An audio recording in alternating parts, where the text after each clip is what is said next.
Alright, Assalamualaikum geng.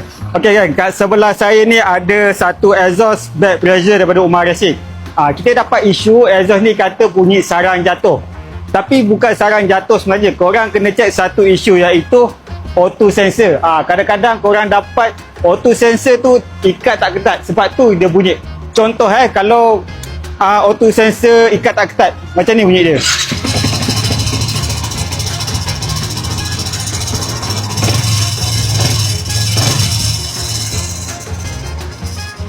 Korang dengar bunyi dia kan? Dia bukan sarang jatuh sebenarnya. Cuma auto sensor tu ikat tak ketat. Okay, sekarang ni saya ketatkan dia.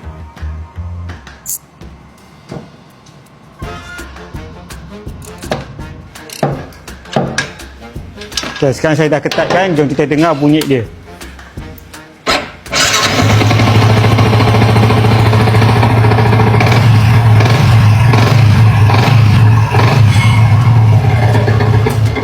Okay, masalah bunyi tu dah selesai.